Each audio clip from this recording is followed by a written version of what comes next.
দেখুন, নেট মাধ্যমে বেলুড় মঠের এই সন্ন্যাসীকে আপনিও চেনেন। এনার পরিচয় জানেন? স্বামী সর্বপ্রিয়ানন্দ রামকৃষ্ণ মিশনের নিউ ইয়র্ক শাখার দায়িত্বে আছেন। তবে এর থেকেও বড় পরিচয় তার আকর্ষণীয় ভাষণ লক্ষ লক্ষ মানুষকে টেনে নিয়েছে। বেলুড় মঠ বিদ্যা মন্দিরের নতুন ক্যাম্পাস হলো রিষড়া বোস হাউসে। আজাদ হিন্দ ফৌজ স্মারক বক্তৃতা ছিলেন অধ্যাপক সুগত বসু, বিদ্যা মন্দিরের অধ্যক্ষ স্বামী সর্ববিদানন্দ। ওম নমঃ শ্রী অতিরাজায় বিবেকানন্দ সূরে সচ্চিৎ সুখ স্বরূপায় স্বামিনে তাপহারিণে। Respected and dear Swami Mahapragyananda Ji, our beloved Deborshi Maharaj, respected Professor Sugata Bosu, other monks who have gathered here, dignitaries, guests, and dear friends. এখন যা আমরা শুনলাম তারপরে সত্যি আর কিছু বলার দরকার হয় না, কিন্তু মহারাজ যখন দেখেছেন একটা কিছু বলতেই হবে। আমি অত্যন্ত সমৃদ্ধ হলাম স্যারের কথা শুনে। একটা ছোট্ট ঘটনা বলি, উনি জানেন না, আমি ওনাকে আগে দেখিনি, কিন্তু বছর দুয়েক আগে কিছুদিনের জন্য হার্ভার্ড ইউনিভার্সিটি একটা ফেলোশিপে ছিলাম। তো সেই সময় কিছু ভারতীয় যদি কোনো গেস্ট আসতো আমার কাছে, একটু আমি বেরিয়ে দেখাতাম, তাদের একটু ঘুরিয়ে দেখাতাম হার্ভার্ড ইউনিভার্সিটি ক্যাম্পাসে।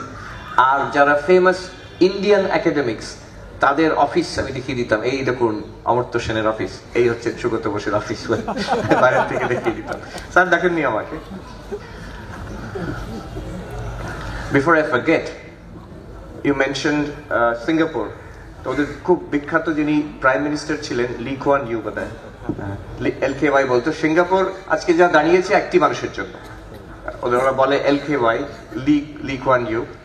আমি একটি তার ইন্টারভিউ পড়েছিলাম ফার ইস্টার্ন ইকোনমিক রিভিউতে, many years ago, about 30 years ago.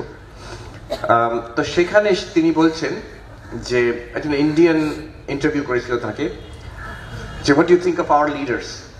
তখন উনি বলছেন, the most impressive person I have ever seen in my life as a youngster, বলছে সিঙ্গাপুরে আমি দেখেছিলাম একজন ভারতীয়কে, এরকম মানুষ আমি জীবনে কখনো দেখিনি। and he was your leader, Subhash চন্দ্র বসু। যখন সিঙ্গাপুরে ছিলেন তখন LKY উনি বলছেন যে আমি ওনাকে দেখে I was really impressed. আমাদের একজন মহারাজ ছিলেন স্বামী অকামানন্দজি। তো উনি he passed away a few years, couple of years back at the age of what, 100, 203, 105 বছর বয়সে। তো উনি আমাকে একটি ঘটনা বলেছিলেন, অকামানন্দজি, উনি মহারাষ্ট্রের লোক। তো উনি সুভাষবাবুকে উনি দেখেছেন একাধিকবার। তো একবার উনি ছোটবেলায় দেখেছেন সুভাষবাবুকে। তো সেই ঘটনা আমাকে বলেছিলেন, ইন্ডিয়ান ন্যাশনাল কংগ্রেসের একটি অধিবেশন, হয়তো বা ওয়ার্ধা হতে পারে, I am not very sure. সেইখানে আমরা তখন ছোট ছেলে, আর যারা কংগ্রেসের লিডার তারা তাঁবুতে থাকতেন, আর আমরা ওই আশেপাশের ছেলেরা আমরা খেলে বেড়াতাম ওখানে। আর আমাদের সবাইকার হিরো ছিলেন সুভাষ বোস, নেতাজি সুভাষচন্দ্র বোস। আর আমরা, এটা কতটা বলা পলিটিক্যালি কারেক্ট হবে জানি না, কিন্তু বলছি আমরা খুব একটা নেহরুকে পছন্দ করতাম না। আমাদের হিরো ছিলেন কিন্তু সুভাষ বোস। এটা কিন্তু সবটা মারাঠি ছেলে। আর তারপর বলছেন যে ওনাকে এত সুন্দর দেখতে, ফর্সা গোলগাল দেখতে, আমরা সবাই ওনার নাম দিয়েছিলাম বাঙালি রসগোল্লা, বাঙালি রসগোল্লা নাম দিয়েছিলাম। আচ্ছা, এই রসগোল্লা নিয়ে একটা কথা বলি। উড়িষ্যা আর বাংলার মধ্যে একটা রেশারেশি আছে। তিনটে জিনিস ওরা চায়, বাঙালিরাও চায়, বলছে ক্লেম করা। একটা হচ্ছেন চৈতন্য মহাপ্রভু, আরেকটা নেতাজি, আরেকটা রসগোল্লা। তো উড়িয়ারাও বলে যে এটা আমাদের, বাঙালিরাও বলে এটা এগুলো আমাদের। একজন উড়িয়া ভদ্রলোক বেশ ভালো প্রস্তাব দিলেন, মজা করে বলছি। উনি বললেন, তাহলে একটা কাজ করা যাক, আপনারা আমাদের নেতাজিকে দিয়ে দিন, আর আমরা আপনাদের রসগোল্লা দিয়ে দেবো। তবে শর্ত এই, তাহলে আপনাদের ইন্টারন্যাশনাল এয়ারপোর্টের নাম এখন হবে রসগোল্লা ইন্টারন্যাশনাল এয়ারপোর্ট, কলকাতা। আরেকটা ঘটনা বলে আমি এগোচ্ছি, যেটা স্মল অ্যানেকডোট। আমি দেওঘর রামকৃষ্ণ মিশনে, I joined in Deoghar Ramakrishna mission. তো সেখানে একজন আসতেন অশোক কৃষ্ণ দত্ত, উনি প্রাক্তন এমপি, কংগ্রেসেরই এমপি ছিলেন। তো উনি একটা ঘটনা আমাকে বলেছিলেন। তো উনি বলছেন, উনি ছোটবেলায় উনি বাবার সঙ্গে গেছেন কলকাতার বাড়িতে, সুভাষ বোস সেখানে আছেন, তারা মজা করে রসিকতা হচ্ছে। একজন জিজ্ঞেস করছেন সুভাষ বাবুকে, আচ্ছা সুভাষ বাবু আপনি কি আপনার কি বাঙাল? বলছেন না। ও তাহলে আপনারা ঘটি? বলছেন না। তাহলে কি আপনারা? আমি তো উড়ে, বুঝলেন, আমি তো উড়িষ্যার লোক। তা কটকে ডেফিনেটলি আমার ছোটবেলা কেটেছে, তারপরে রেভেনশা কলেজে পড়াশোনা ইত্যাদি সব। আরেকটাও ঘটনা বলি, স্পিরিচুয়াল লাইফের কথা বললেন উনি সুগত বাবু। সিঙ্গাপুর রামকৃষ্ণ মিশনে গেছিলাম, ওখানকার মহারাজরাও বললেন এই ঘটনা, আর ইটস ওয়েল নোন দেয়ার। আগের বাড়ি যেটা ছিল সিঙ্গাপুর রামকৃষ্ণ মিশনে, এখন অন্য বাড়িতে, বড় বাড়িতে এসছে। আগে যে বাড়িটা ছিল সেখানে সুভাষবাবু রেগুলারলি আসতেন। তখন যিনি মহারাজ ছিলেন তিনি তার স্মৃতিকথায় লিখে গেছেন, চেতনানন্দজি মহারাজ যেটা পাবলিশ করেছেন, স্মৃতিকথায় লিখে গেছেন যে যখন ব্রিটিশদের তাড়িয়ে দিয়ে জাপানি মিলিটারি শাসন হলো, সুভাষ বোস এলেন, উনি দেখা করলেন, আশ্রমে এসেছিলেন। একদিন রাত্রে, দুটো ঘটনা বলছি, একদিন রাত্রে হঠাৎ জাপানি মিলিটারি জিপ আশ্রমের বাইরে এসে হাজির। বলছেন এখানে যে স্বামীজি আছেন তাকে বসতে বলো। আমরা কোথায় যেতে হবে? মিলিটারি হেডকোয়ার্টার্সে যেতে হবে। তো বলছে আমি যে মাঝরাতে এরকম জাপানিরা তুলে নিয়ে যাচ্ছে, তো মহারাজ তো বসলেন, ওতে কি করা যাবে? গিয়ে ওরা ভেতরে নিয়ে গেল মিলিটারি হেডকোয়ার্টার্সের মধ্যে, আর্মি হেডকোয়ার্টার্সের মধ্যে। তো সেখানে সুভাষবাবু বসে আছেন। বললেন মহারাজকে বললেন বসুন। বসে অনেকক্ষণ কথা বললেন, তারপরে শেষে বললেন আপনি একটা আমাকে চণ্ডী দিতে পারেন? তো মহারাজ বললেন আমার একটাই কপি, নিজের কপি আছে, ওইটা আপনাকে দেবো। আর তারপরে মহারাজ রিকোয়েস্ট করেছিলেন যে আমাদের ওই অনাথ আশ্রমের জন্য, যেটা এখনো আছে বয়েজ হোম, তো সেটার জন্য যদি কিছু সাহায্য করতে পারেন। তো সুভাষবাবু বলেছে নিশ্চয়ই আমি চেষ্টা করব। আর ওই অনাথ আশ্রমের গেট, হল, সেগুলো সব টাকা তুলে সুভাষবাবু নিজে করে দিয়েছিলেন, ইনগরেটও করেছিলেন বোধহয়, যতদূর মনে হয়। So there is a very deep connection. উনি সিঙ্গাপুর রামকৃষ্ণ মিশনে এই যেটা বললেন সুগত বাবু, যে রেগুলারলি প্রায় কয়েকবার উনি গেছেন ওখানে, সন্ধ্যাবেলা আসতেন আর বসে অনেকক্ষণ জপ ধ্যান করতেন, অনেকক্ষণ ধরে ধ্যান করতেন সেখানে। So this is a deep connection. Subhash বাবুর কিছু কথা আমি বলতে চাইছিলাম আজকে, তো সেটা আমি instead of making a mistake I just quote him directly, ওনার নিজের ভাষাতে আমি বলবো।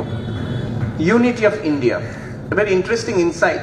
উনি বলছেন যেহেতু আজকের যুগে, আধুনিক যুগে ব্রিটিশরাই, কলোনিয়াল পাওয়ার, তারাই আমাদের রিপ্রেজেন্ট করছেন মডার্ন ওয়ার্ল্ডের কাছে যে ইন্ডিয়া কি, অতএব তারা এমন ভাবে দেখিয়েছেন যে এটা একটা দেশ না, এই অনেকগুলো লোক, অনেকগুলো জাতি পরস্পরে লড়াই টড়াই করে, এই আমরাই এসে এটাকে দেশ করেছি, এই আইডিয়াটা তারা প্রজেক্ট করেছে। সুভাষবাবু বলছেন history of India is to be reckoned not in decades or centuries but in thousands of years. Though geographically, ethnologically and historically India represents an endless diversity to any observer, there is nonetheless a fundamental unity underlying this diversity. The most important cementing factor has been the Hindu religion. North or south, east or west, wherever you may travel, you will find the same religious ideas, the same culture and the same tradition. All Hindus look upon India as the Holy Land. Tapruni, he writes about sacred rivers, Chardham, Shankaracharya, Aurobindo, Vivekananda. He says, everywhere the same scriptures are read, and the epics, the Mahabharata and the Ramayana, are equally popular wherever you travel. একটা আমার অদ্ভুত অভিজ্ঞতা হলো, interesting role that the British have played in our psychology. এই মাস কয়েক আগে আমি লন্ডনে গেছিলাম, ওখানকার মহারাজ যিনি আছেন বেদান্ত সোসাইটিতে, উনি আমাকে ঘুরিয়ে দেখালেন সবচেয়ে বড় ক্যাথিড্রাল, সেন্ট পলস ক্যাথিড্রাল বোধহয়। সো ইভেন্ট, অনেক ভারতীয়রা আমার সঙ্গে আছে, সবাই ছবি তুলছে, আহ কি সুন্দর কি সুন্দর। সেখানে আমরা গেলাম তলায় ক্রিপ্ট, তো সেখানে ওয়েলিংটনের টুম আছে, লর্ড নেলসনের টুম আছে। তো সবাই বলছে আচ্ছা দারুণ ব্যাপার, তো তার এই করেছেন সেই করেছেন। তো আমার যেন কেন একটা সহ্য হলো না। আমি বললাম দেখুন, যারা ভারতীয়রা ছিল সেখানে, ওইখানে সামনে দাঁড়িয়ে, যে এই Lord Wellington no doubt he is a hero for the English nation, no doubt নেপোলিয়নকে হারিয়েছেন, কিন্তু আপনারা জানেন ইনি কে ছিলেন? উনি কে ছিলেন? The same Arthur Wellesley, sir Arthur Wellesley, যিনি এখানে ভারতবর্ষে এসে, he is the one, is a military commander, দুই ভাই ছিলেন, this is the military commander, যিনি টিপু সুলতানকে হারিয়েছিলেন আর মেরেছিলেন। আর number of military victories because of him, he was a brilliant commander, no doubt. তার জন্যই the East India Company got a firm foundation in India. ভারতবর্ষে রাজত্ব ওরা করছে এই লোকটার জন্য। কিন্তু যে আপনার প্রশংসা করছেন কি সুন্দর, অলরাইট, কি সুন্দর, বাট দিস কনসেপশন। তারপর আমি বললাম এই পরবর্তীকালে লর্ড ওয়েলিংটন হয়েছেন, নেপোলিয়নকে হারিয়েছেন ওয়াটারলুতে, no doubt, all of that is there. আমি আবার বললাম যে দেখুন এটা হচ্ছে সবচেয়ে ইম্পর্টেন্ট ধর্মীয় cathedral in England, but look at the interesting conception of nationality there, যেটা আমাদের নেই। কিন্তু ওপরে যেখানে শ্রাইন আছে, যেখানে সার্ভিসেস হয়, বড় বড় সব ফ্ল্যাগ ঝুলছে। আমি বললাম আপনারা জানেন সেই ফ্ল্যাগ গুলো কি? পুরানো পুরানো পতাকা। তো বললো না, কিসের ফ্ল্যাগ? সত্যি তো অনেকগুলো ফ্ল্যাগ ঝুলছে। এগুলো ইম্পেরিয়াল আর্মি, ব্রিটিশ আর্মির বিভিন্ন রেজিমেন্টেড ফ্ল্যাগ, যারা সারা পৃথিবীতে বিভিন্ন জায়গায় যুদ্ধ করে, জয় করে, কলোনাইজ করে, যেখানে যেখানে যুদ্ধ করেছে তাদের সব রেজিমেন্টাল ফ্ল্যাগ গুলো ঝুলছে। আপনারা কখনো ভাবতে পারেন আমাদের কোনো মন্দিরে একটা মিসাইল কিংবা একটা ট্যাঙ্ক, অমুক অমুক জেনারেল, তার নামে যিশুও আছেন আর লর্ড ওয়েলিংটনও আছেন আর যুদ্ধও হচ্ছে? What this represents, this institution represents, আমার চোখে, আমি একটু ক্রিটিকের চোখে দেখছি, আমাদের দিকে, it's a deadly, a lethal combination of nationalism, religion and colonialism. এটা কিন্তু আমাদের দেশে কখনো ছিল না বলে আমরা এটাকে চিনতে পারি না এটাকে। আমি বললাম ওখানে দাঁড়িয়ে যে এই institution, it's a wonderful place, I can see it from the perspective of the British. সাহেবদের দিক থেকে আমি দেখতে পাচ্ছি এটা ওদের কাছে একটা ইটস এ হিরোইজম, এটা ন্যাশনাল একটা স্টোরির, তাদের একটা ন্যারেটিভের একটা অঙ্গ, নিশ্চয়ই খুব প্রশংসনীয় একদিকে।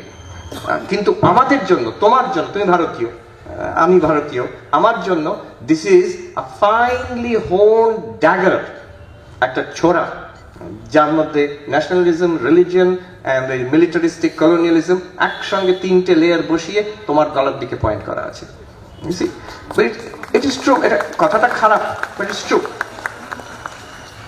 তবে এটাও ঠিক, at the same time this is also true. এই জিনিসটা কি ভালো? এটা ভালো না। স্বামী বিবেকানন্দ ইংল্যান্ড আমেরিকা ঘুরে এলেন। আমি হার্ভার্ড ইউনিভার্সিটিতে আছেন, সেখানে দেখবেন, সেখানে ইউনিভার্সিটির মাঝখানে সবচেয়ে দুটো বড় বিল্ডিং, একটা হচ্ছে ওয়াইডনার লাইব্রেরি, পৃথিবীর সবচেয়ে বড় একাডেমিক লাইব্রেরি, আর তার ঠিক উল্টো দিকে হচ্ছে মেমোরিয়াল চার্চ। সেই চার্চের মধ্যে যদি আপনি যান, একটা দেওয়াল ভর্তি হার্ভার্ড ইউনিভার্সিটি কোন কোন ছাত্র তারা যুদ্ধতে শহীদ হয়েছেন, first world war, second world war. তার মধ্যে একজন দুজন জার্মান ছিলেন যারা হার্ভার্ডে পড়ে, তার জার্মান আর্মি, তার ব্র্যাকেটে লেখা আছে এনিমি, এরা শত্রু, মনে হচ্ছে শত্রু, আর লেখা আছে জার্মান বলে লেখা আছে, first world war, second world war. So this combination, এটা সব জায়গায় পাশ্চাত্যে আছে, ইউরোপ এইভাবেই তৈরি হয়েছে। ধর্ম, জাতীয়তা এবং মিলিটারিজম, যুদ্ধ আজও চলছে, ইউক্রেন, এটা আর কি। কিন্তু what strikes me, neither Vivekananda নর সুভাষ বোস, ওরা তো দেখেছে, তাদের বিচক্ষণ চোখে এই জিনিসটা পরিষ্কার দেখেছে। তারা বিদেশ থেকে ভালো ভালো জিনিস অনেক কিছু ইম্পোর্ট করেছেন আমাদের দেশে, কিন্তু এইসব কথা কখনো বলেননি আমাদের কাছে, যে রিলিজিয়ন আর পলিটিক্স আর মিলিটারিজম, যুদ্ধ একসঙ্গে মিশিয়ে একটা ডেডলি কম্বিনেশন করা উচিত। It's a very powerful force, কিন্তু আমাদের জন্য কখনই, ইটস ভেরি ইন্টারেস্টিং, তাদের লেখাতে কখনো এই জিনিসটা তারা প্রশংসা করেননি, nor have they taught it or encouraged us. Anyway, it's just an observation. তারপরে উনি বললেন যে স্বামীজির কথা, যখন 15 বছর বয়স, স্যার বললেন সুভাষ বোস, একজন ওনার relative of mind who was a newcomer to the town, living next door, Subhash babu বললেন আমি পাশে গেছি, এটা কটকে বোধহয়, কটকে হয়। Glancing over his books, I came across the works of Swami Vivekananda. Swamiji complete works, সেখানে দেখলেন।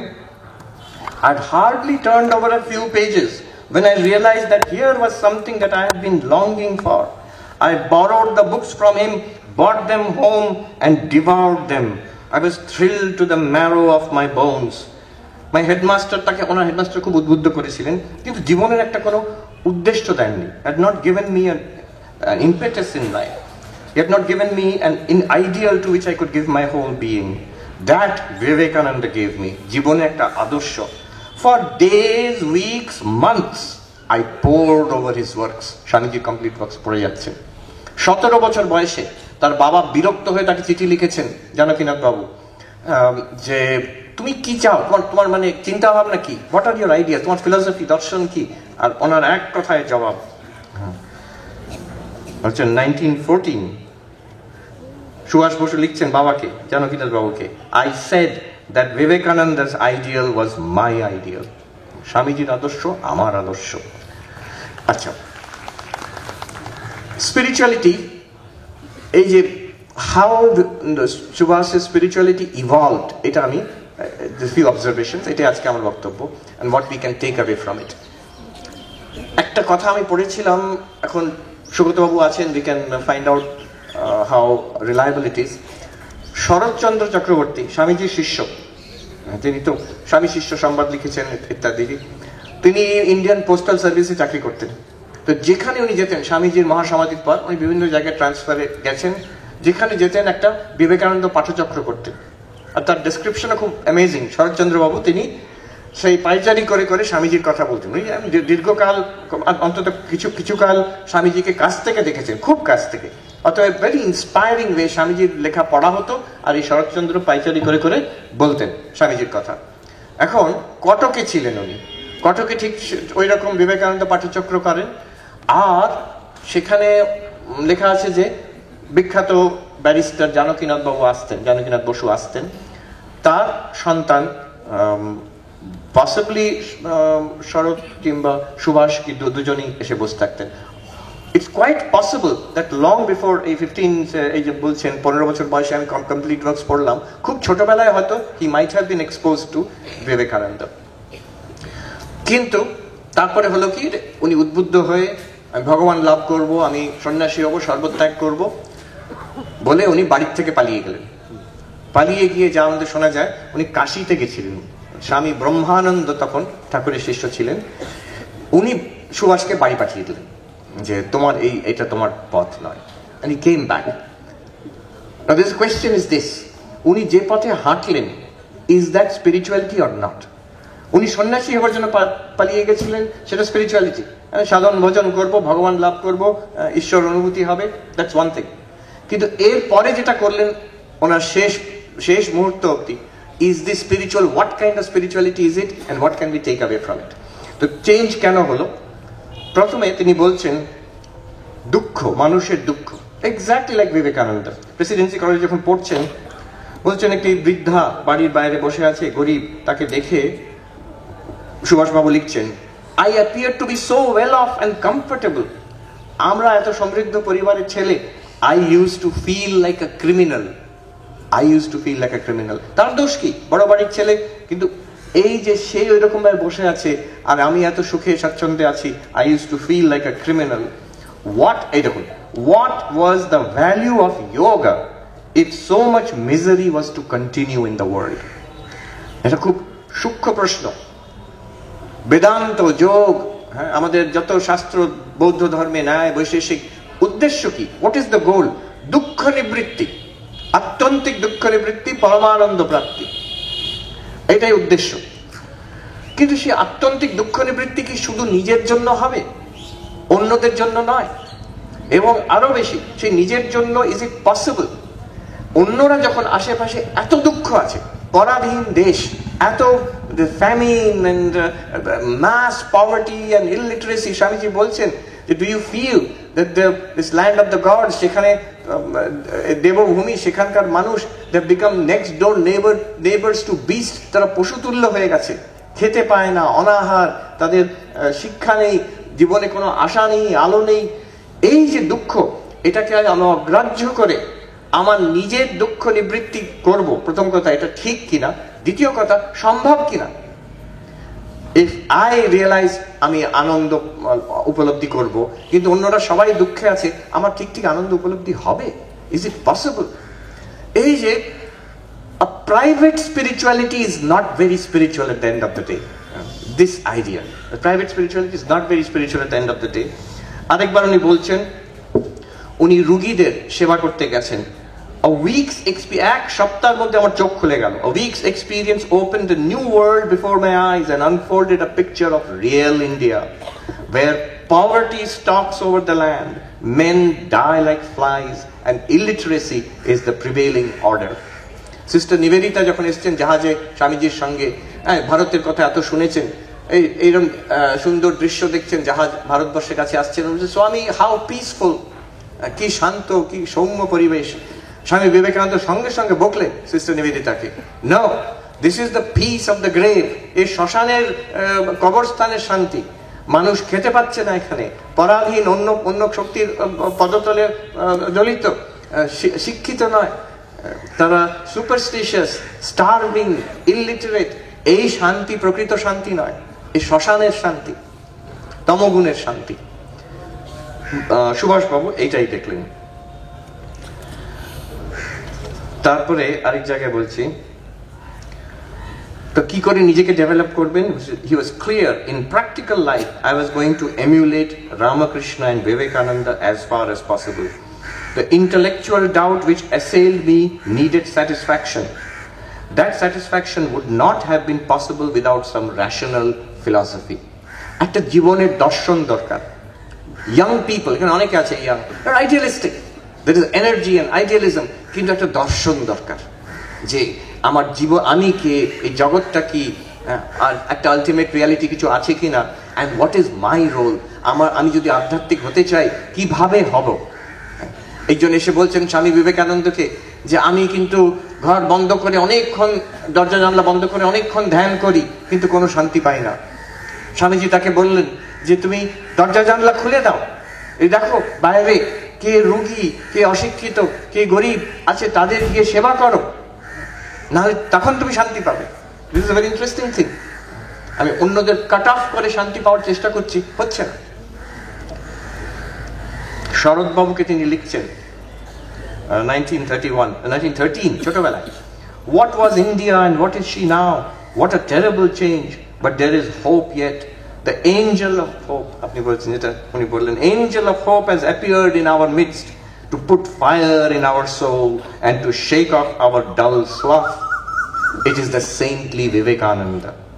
There stands he with his angelic appearance, his large and piercing eyes, and his sacred dress, to preach to the whole world the sacred truths lying embedded in Hinduism. কি pros, ছোট ছেলে তখন।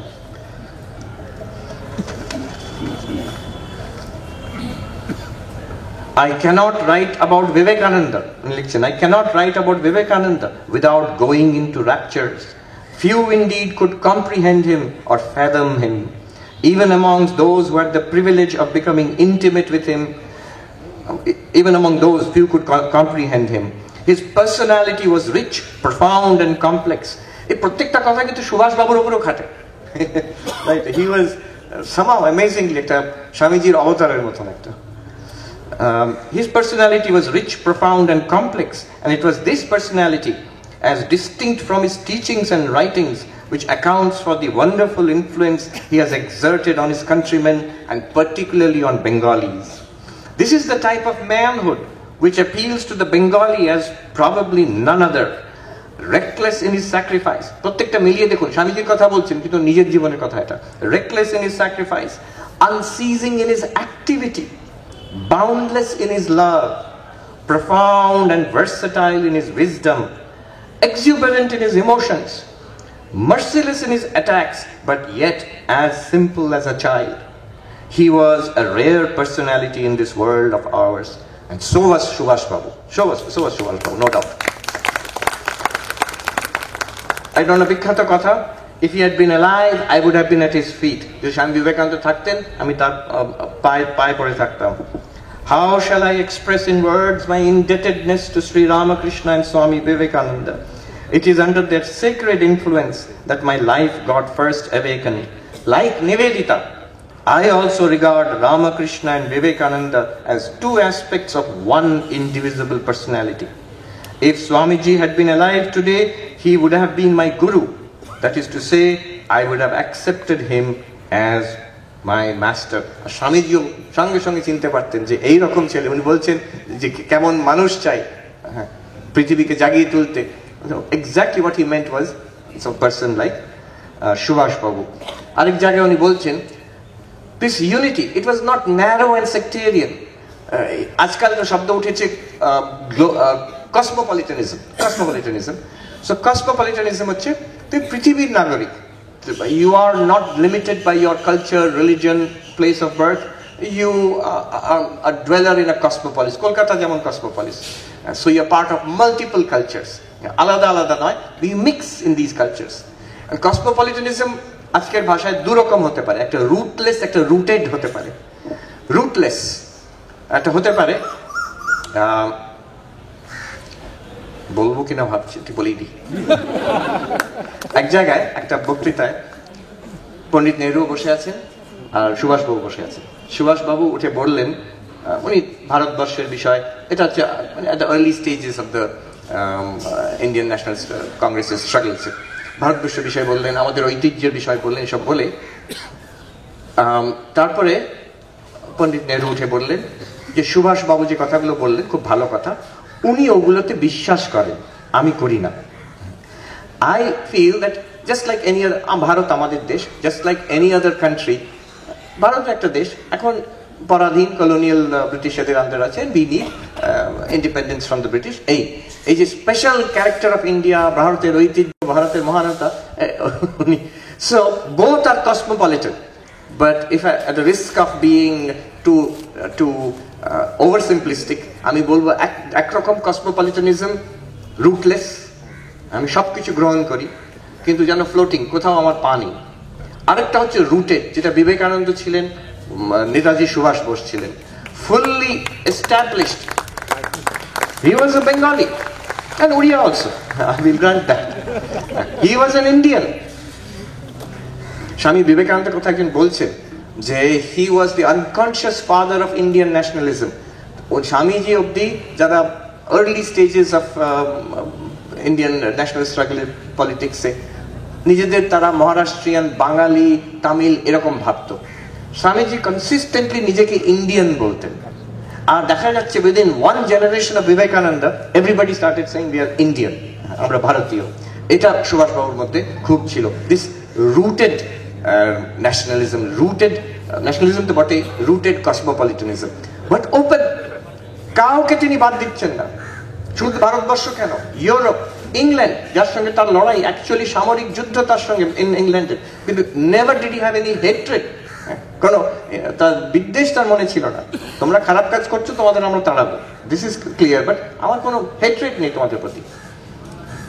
তো সেইখানে নেতাজি বলছেন, the foundation of the present freedom movement owes its origin to Swamiji's message. আমাদের freedom struggle, the root is Swami Vivekananda. If India is to be free, it cannot be a land especially of Hinduism or of Islam. It must be one united land of different religious communities inspired by the ideal of nationalism. Indians must accept wholeheartedly the gospel of harmony of religions, which is the gospel of Ramakrishna Vivekananda, Jato Mat Tato Path. The harmony of all religions which Ramakrishna Paramahansa accomplished in his life's endeavor was the keynote of Swamiji's life. And this ideal again is the bedrock of nationalism of future India. Without this concept of harmony of religions and toleration of all creeds, the spirit of national consciousness could not have been built up in this country of ours full of diversities. Eta hocche tar ki grand vision, একটা উদার দৃষ্টি। No one was a greater patriot than him. No one was more well versed in Vedanta. আমি খুব বেশি পড়িনি তার, যেটুকু পড়েছি এক জায়গায় আমার এখনো মনে আছে। তিনি শঙ্কর পড়লেন, রামানুজ পড়লেন, and he expresses a preference for Ramanuj over Shankara. গভীরভাবে বেদান্ত দর্শন ঘেটেছেন। এই তো আপনি পড়লেন, সুগত বাবু বলছিলেন তিনি বার্গসন থেকে কোট করছেন, শোপেনহাওয়ার থেকে কোট করছেন। So widely read in East and the literature of the East and the West, philosophy and spirituality, fully rooted in India but completely open to the world. যেমন স্বামীজি ছিলেন তেমন তার সুযোগ্য শিষ্য Netaji Subhash Bose. One last word about spirituality. আমরা কি শিখতে পারি? এই যে তিনি আমি ধ্যান করব, শাস্ত্রপাঠ করব, ঘর ছেড়ে পালিয়ে গিয়ে গেরুয়া পরে সন্ন্যাসী হব, এই এক রকমের অধ্যাত্ম। It's correct. উনি এটাকে রেফিউজিয়েট করছেন না। ওনার শেষ জীবন অবধি কি শ্রদ্ধা ছিল রামকৃষ্ণ মঠ মিশনের সন্ন্যাসীদের প্রতি, কিন্তু আরো উনি যেন বিস্তার লাভ করে, যেটা রাজা মহারাজ স্বামী ব্রহ্মানন্দ বলেছিলেন, তোমার অন্য পথ। সিস্টার নিবেদিতা বলছেন যে স্বামী বিবেকানন্দের আসল ফিলসফি কি, one and the many are the same reality seen by different minds in different attitudes, যে এক ব্রহ্ম আর এই জগৎ বিশ্ব ব্রহ্মাণ্ড, ইটস দ্য সেম রিয়ালিটি। মার একটা কথা আছে, যা আছে বাবা এইখানেই আছে, তোমার ভগবান ব্রহ্ম ঈশ্বর এই এখন এখানে আছে, এইখানে যদি দেখতে পাও। ঠাকুর বলতেন যার আছে হেতা তার আছে সেতা, যার নেই হেতা নেই তার সেতাও নেই। তো সেইখানে সিস্টার নিবেদিতা বলছেন এর মানে কি, it's a very deep philosophy. Sister Nivedita বলছেন এর মানে হচ্ছে henceforth no division between the sacred and the secular. To labor is to pray, to have and hold, to conquer is to renounce. যেটা উনি করলেন নেতাজি, এই দাবি রেখে এই আমার দেশ, একে আমি স্বাধীন করব, I own it, I'm not going to renounce it. This is as sacred, as spiritual, যে সন্ন্যাসী গেরুয়া পরে চলে যাবে, that is also spiritual, এটাও equally spiritual. তারপরে নিবেদিতা বলছেন this makes Vivekananda the meeting of karma with jnana and bhakti. Jnana and bhakti as expressed in karma, not as divorced from karma. আমি ভক্ত হব কি জ্ঞানী হব, অতএব আমি কর্মজীবন বাদ দিয়ে দিলাম, ওটা একরকমের, but that's a narrower spirituality. Sister Nivedita বলছেন এই যে তোমার জ্ঞান এবং ভক্তির প্রকাশ তোমার কর্মের মধ্যে। So this is what Sister Nivedita says.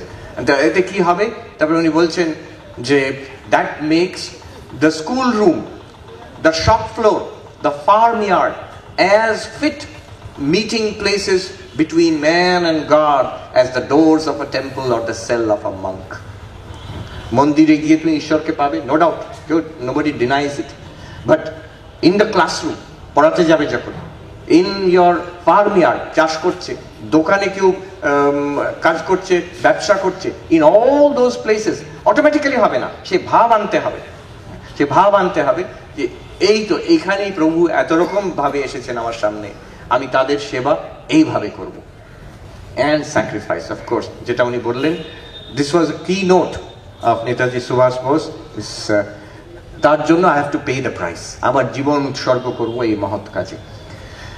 আজকে এই এত সুন্দর এই পরিবেশটা এত সুন্দর, I am sure this campus will be put to noble use, and many generation of students, faculty and visitors will benefit from it and find inspiration for generations to come, for centuries to come. Thank you very much. Dhanyavad.